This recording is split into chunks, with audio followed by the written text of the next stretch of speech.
Bonjour, salut. Voilà, en fait, je voulais faire cette vidéo tout simplement pour vous parler de la santé. C'est quoi la santé? Euh, donc, pour rappel, pour ceux qui ne me connaissent pas, donc je m'appelle Sophie, je suis ostéopathe de formation.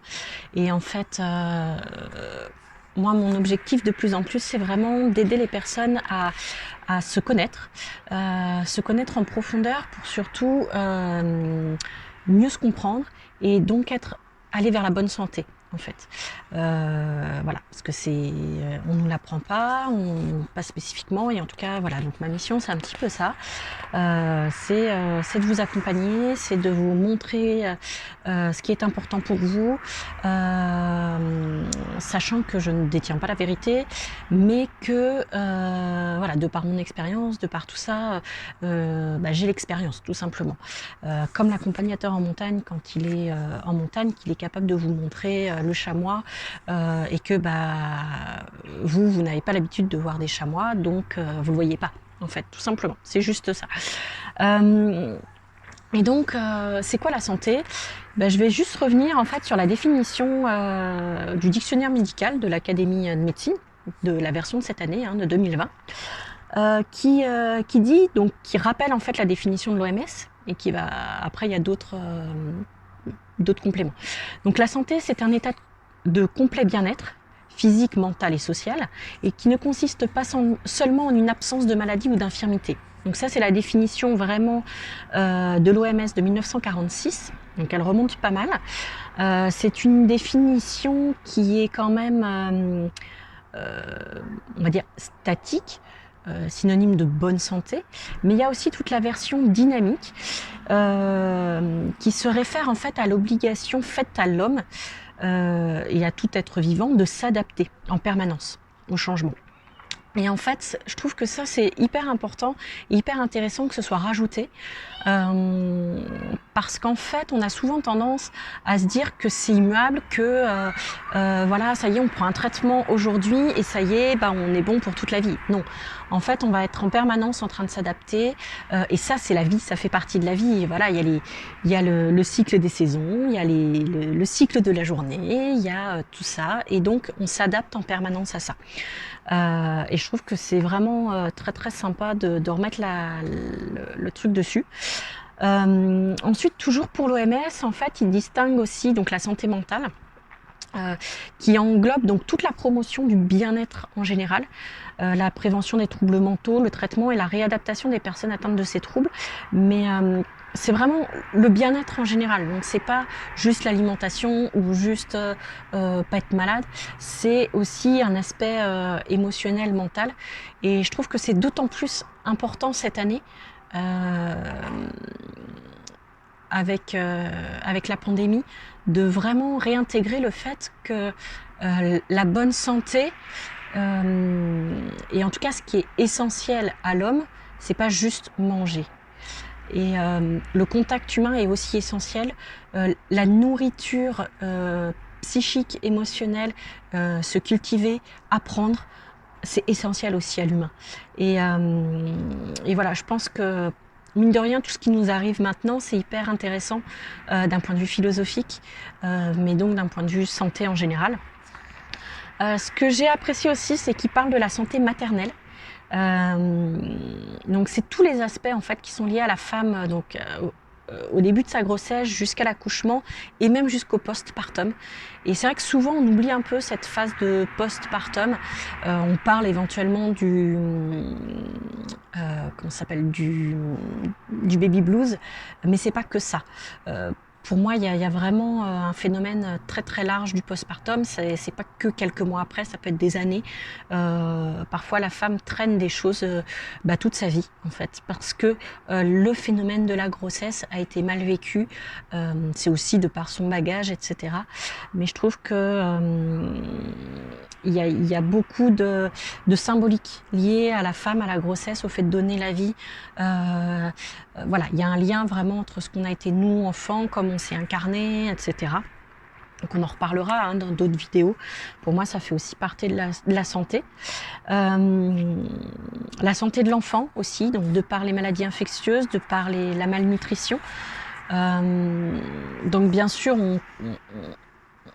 on distingue la malnutrition qui peut être à la fois une sous-nutrition pour certains pays ou certaines classes sociales, mais la malnutrition, ça intègre aussi beaucoup la surnutrition et la malbouffe. Donc ça c'est important, mais comme j'en ai reparlé aussi tout à l'heure, c'est important de reparler de tout ce qui nous nourrit. C'est-à-dire qu'il y a aussi une sous-nutrition intellectuelle, culturelle, il y a aussi une sous-nutrition voilà, du monde en général. Et à l'inverse, il y a aussi des surnutritions, en tout cas des surstimulations, notamment maintenant avec l'accès au réseau, à Internet, à des images de violence, à des choses comme ça qui peuvent être vraiment très délétères pour les enfants. Et surtout sur du long terme. On ne va pas forcément s'en apercevoir tout de suite. Donc pour moi, tout ça, ce sont des phénomènes de santé. Et c'est pas pour rien, malheureusement, qu'il y a autant d'adolescents qui peuvent être très malades, donc soit des maladies vraiment physiques, vraiment physiologiques, mais aussi des maladies mentales avec des suicides, avec ce genre de choses, et qui, à mon avis, si on prenait vraiment la santé beaucoup plus dans sa globalité, beaucoup plus dans un côté holistique, on pourrait éviter beaucoup de soucis. Voilà. Et en fait, donc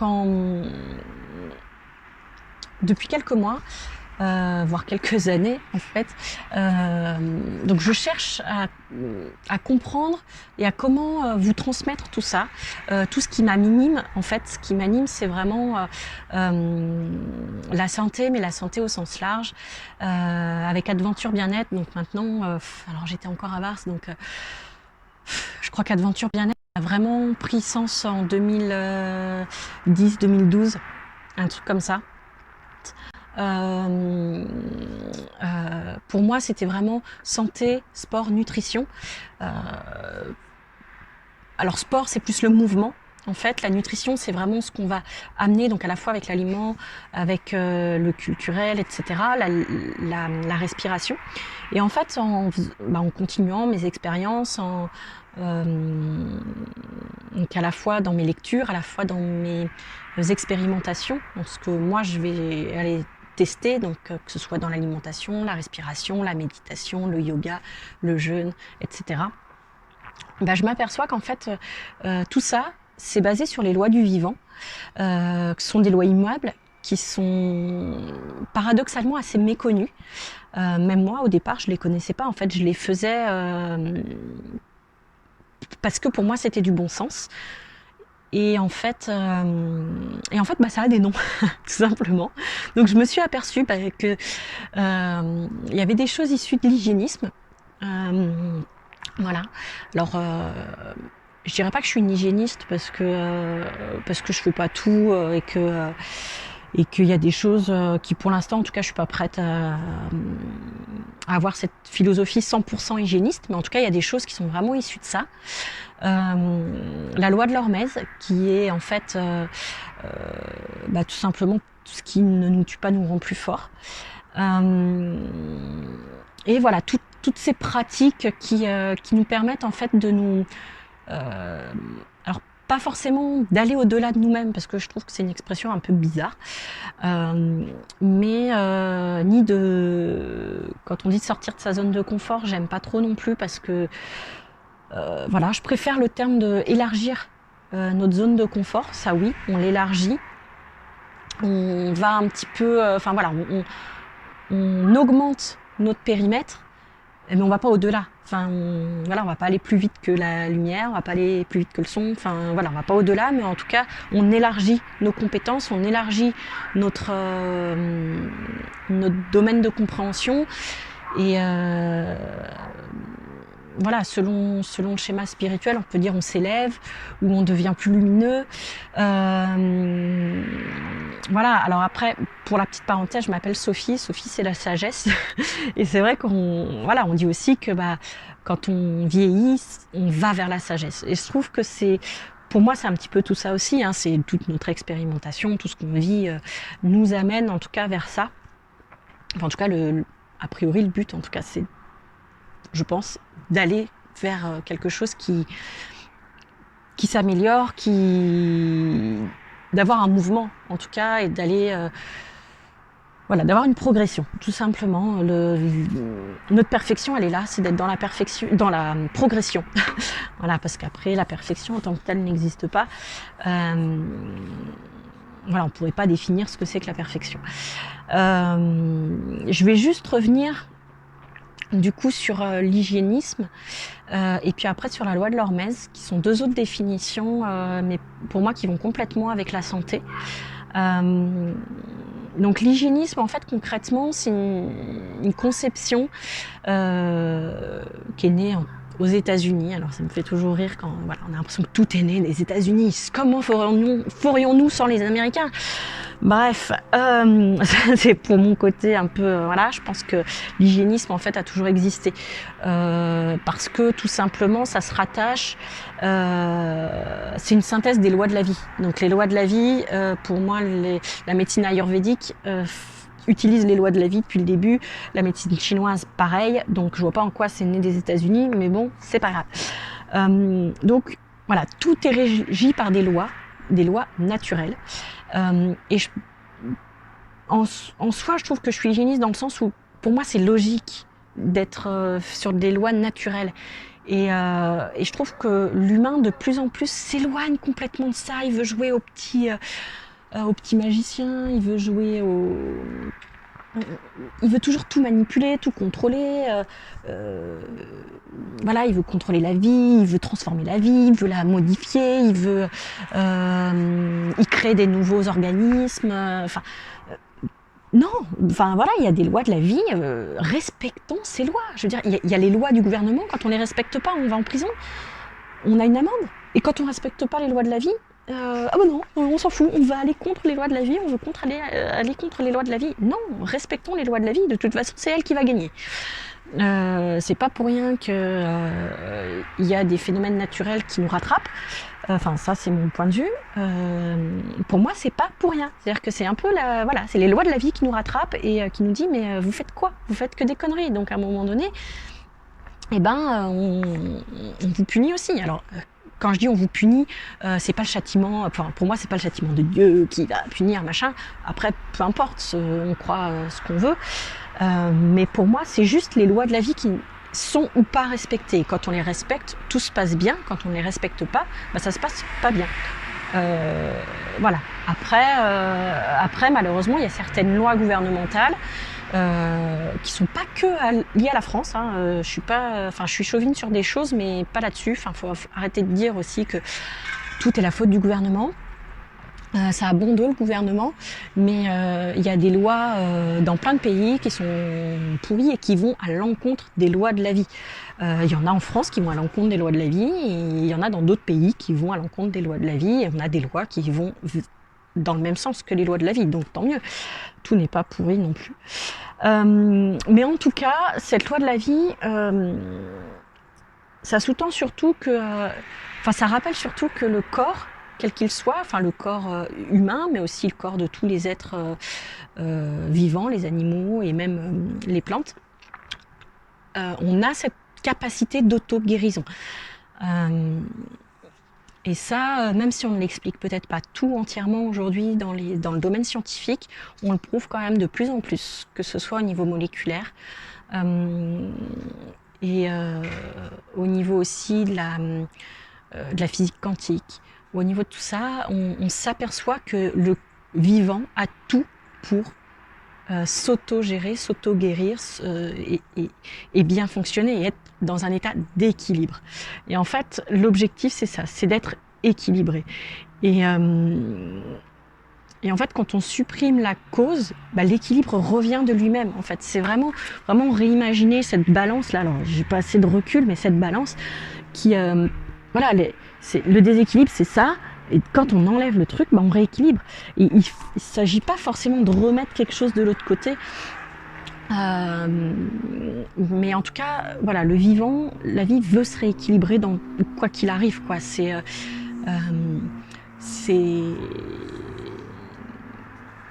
l'exemple, ne serait-ce qu'après un... c'était quoi? C'était... j'avais vu cette histoire là de la pièce où vous avez de la moisissure dans une pièce fermée, alors soit effectivement on peut mettre des anti-champignons, des anti-machins dans la pièce, mais finalement le premier objectif c'est peut-être juste d'aérer la pièce et de laisser se réoxygéner la pièce et d'enlever l'humidité, et à un moment donné les moisissures disparaîtront d'elles-mêmes en fait, ça va se rééquilibrer. Et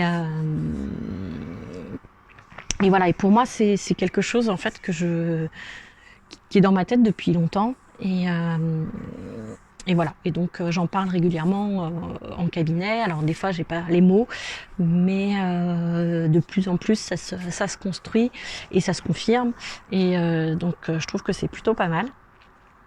Et en fait le but dans tout ça, c'est vraiment aussi de rendre la responsabilité à chacun.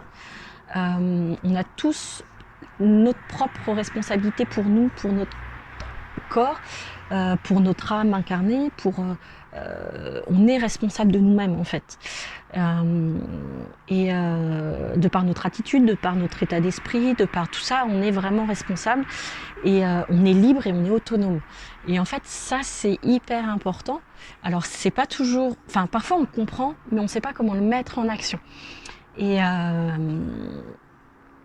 Et en fait, voilà, moi c'est un peu ce que j'ai envie d'apporter, c'est ça, c'est d'accompagner les personnes à se mettre en action. Parce que ça a été aussi difficile pour moi, hein, tout simplement.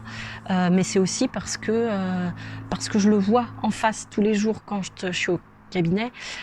Tous les jours, je vois que toutes ces personnes en face de moi, je me dis, mais vous pourriez tellement vous soigner tout seul, ne serait-ce que voilà, en faisant un peu d'activité physique, en faisant plus, en rééquilibrant votre système alimentaire, en vous reposant, en vous écoutant. Et on a l'impression qu'il y a des barrières partout, que c'est toujours compliqué, il y a des obligations, il y a des machins. Et tout ça, c'est des barrières mentales. Et alors bon, ça me fait plaisir hein, de soigner le corps, de faire tout ça. Et je me dis, mais c'est tellement peu par rapport à tout ce qui pourrait être fait si la personne était vraiment actrice de sa vie, actrice et responsable. Mais souvent, ce qui manque, c'est aussi la prise de conscience. Et la prise de conscience, elle vient aussi par l'apprentissage, par la connaissance. Et donc, il y a la connaissance théorique et il y a la connaissance pratique, c'est-à-dire la connaissance de soi et l'expérimentation.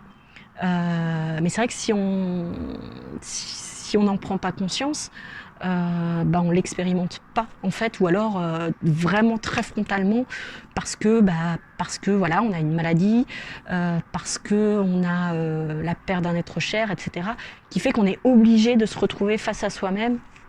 Et là, d'aller chercher.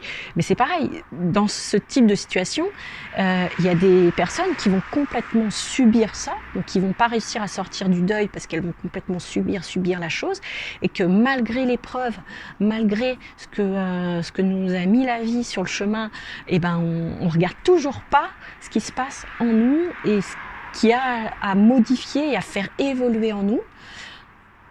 Et puis pour d'autres, ça va être effectivement la révélation, et puis pour d'autres, elles vont pas attendre ça. Parce que finalement, pourquoi attendre systématiquement une maladie grave, un décès, un gros truc qui nous fout dans la merde pour pouvoir se réveiller? En fait, c'est ça, voilà, la grosse question. Je me dis, mais pourquoi attendre de se prendre un arbre pour se dire, ah bah ouais, je vais peut-être regarder qu'il y a une forêt, quoi. Mais je sais pas. Il y a un truc que j'ai du mal à comprendre quand même dans le fonctionnement. Bon, après c'est pas grave. Peut-être que vous pouvez me le dire. Il y a peut-être un truc. Vous allez me dire, bah oui, c'est vrai. On sait que c'est pas bien de fumer, mais on le fait quand même. Bah ouais, on sait que faut pas boire plus que de raison, mais on le fait quand même. Bah ouais, mais on sait que, mais bon, en gros, tant qu'on n'est pas dans la merde, on s'en fout, quoi. Et je sais pas pourquoi l'humain, il a envie d'aller dans la merde pour pouvoir se réveiller. Enfin, heureusement, tout le monde le fait pas, mais quand même, je pense que 90% des gens attendent d'être dans la merde pour pouvoir se réveiller. Je sais pas. Mais enfin, mettez-moi des commentaires pour me dire, peut-être que ça va m'illuminer un peu. Voilà. Et donc l'autre chose que je voulais voir, donc c'est la loi de l'hormèse. Donc c'est vrai que globalement tout le monde connaît cet adage de Nietzsche qui dit que, je crois que c'est lui, ouais, enfin bref, que effectivement tout ce qui ne nous tue pas nous rend plus forts. Ça c'est évident. Maintenant ça a été quelque chose qui a été vraiment mis en avant, alors pareil, 1943 par un virologue et biologiste américain. Enfin par 2 personnes, bref, qui disent que il y a un effet protecteur d'une petite dose de toxique ou d'une radiation ionisante et qui permet en fait au corps de s'adapter et donc de mieux gérer la dose d'après qui sera plus forte. Et en fait, c'est un mécanisme biologique. Ça met en jeu des mécanismes de défense et du coup d'adaptation face à une agression. En fait, alors c'est vrai qu'on peut facilement le comprendre, par exemple quand on veut faire du renforcement musculaire, parce que ne serait-ce que de porter des poids et donc d'amener une contrainte au muscle, c'est ce qui va faire que le muscle va se développer. Donc ça c'est vraiment typiquement la loi de l'hormèse. La vaccination c'est aussi la loi de l'hormèse, c'est-à-dire qu'on va aller provoquer le système immunitaire face à un petit agent agressif, mais pour que si jamais le corps est de nouveau face à cet agent pathogène, la défense immunitaire se mette en place beaucoup plus rapidement, etc. Et c'est vraiment un processus de renforcement qui se fait grâce à une mise en contrainte vraiment progressive et de plus en plus importante. Mais c'est quand même, il faut que ce soit court, il faut quand même qu'il y ait un phénomène aussi de repos derrière, de récupération, parce que si ça se fait de manière trop successive et qu'il n'y a pas de récupération, là on va affaiblir l'organisme et on n'est plus du tout dans la loi de renforcement en fait. Donc la loi de renforcement, ce qui est intéressant, c'est que c'est des phénomènes très courts, très intenses, mais où on permet au corps de récupérer derrière. Et c'est vrai que on le connaît bien en renforcement musculaire avec tout ce qui est Tabata, agilité, etc. C'est vraiment aller intensément sur des exercices, il y a la récup, etc. Et en fait, on s'aperçoit, enfin, je me suis aperçue, et enfin, oui, on s'aperçoit parce qu'il n'y a pas que moi, mais qu'il y a beaucoup de sportifs qui ne font pas une récup assez importante. Donc au final, le corps n'a pas la capacité de s'adapter et donc de gagner en puissance et de gagner en force. Parce que l'objectif, c'est quand même de se renforcer. Et ça, c'est hyper important. Alors, sachant que, pareil, il n'y a pas de règles. On n'est pas tous égaux face à ça parce qu'on a un bagage génétique tous différent et on a surtout un bagage environnemental tous différent. Quand je dis environnemental, c'est environnemental au sens large. Donc, c'est à la fois le lieu où on habite, mais c'est aussi ce qui se passe dans notre tête au niveau mental, au niveau émotionnel. Et tout ça, c'est un contexte, c'est un terrain qui va, ce qu'on appelle créer l'épigénétique, et donc c'est la manière dont les gènes vont se manifester. Et donc, en fonction de tout ça, on n'aura pas la même réponse face à l'hormèse, face à la stimulation, etc. Mais quoi qu'il en soit, quel que soit son seuil en fait de mise en mouvement, parce que c'est aussi ça, c'est une mise en mouvement, quel que soit ce seuil de mise en mouvement de l'organisme, d'adaptabilité de l'organisme, cette loi existe. C'est-à-dire que même si on est très faible, même si on est épuisé, même si on est très malade, même si il y a toujours ça. Pourquoi ? Parce que l'objectif ultime de la vie, c'est de perdurer. Et le corps, quoi qu'il en soit, tout ce qu'il fait, la vie est bien faite, tout ce qu'il fait, c'est pour pouvoir durer le plus longtemps possible. C'est-à-dire que même une cellule cancéreuse, même un cancer, quelque part, c'est la meilleure façon que le corps a trouvé pour rester en vie le plus longtemps possible, face à un phénomène extérieur qui vient vraiment agresser le truc. Et c'est là que c'est important, et c'est là que ça rejoint, je trouve, complètement l'hygiénisme aussi, c'est que à partir du moment où on enlève la cause, on règle le problème. Alors, on règle pas le problème en une journée, pas systématiquement, c'est-à-dire que c'est le cas si, par exemple, on met le doigt au-dessus d'une flamme et qu'on enlève la flamme, là c'est immédiat. On enlève le doigt de la flamme, je veux dire, ou on enlève la flamme d'ailleurs, là c'est immédiat. c'est moins immédiat quand on est effectivement face à des maladies mentales bien imprégnées, quand on est face à des cancers, quand on est face à des pathologies chroniques rhumatismales, des pathologies auto-immunes, etc. Mais quoi qu'il en soit, le fait de prendre conscience, le fait de changer des choses dans sa vie, le fait de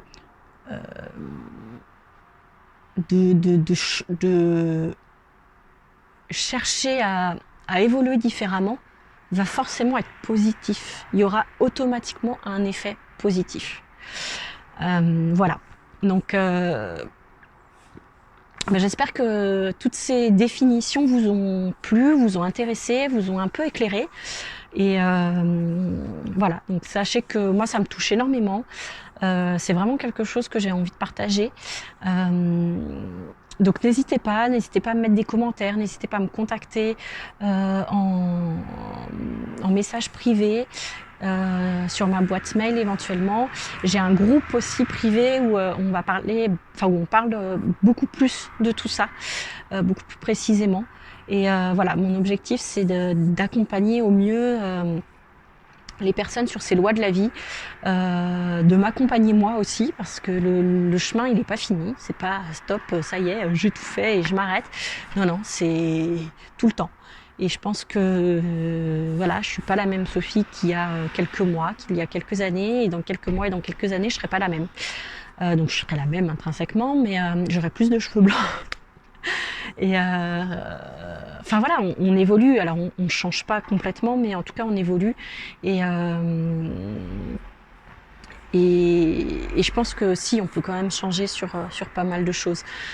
Si on prend la décision, si on prend certaines choses en main et si on vraiment se responsabilise, ça change vraiment beaucoup, beaucoup de choses. Donc voilà, merci beaucoup. Je vous laisse, je vous fais des bisous et puis à tout bientôt. Ciao.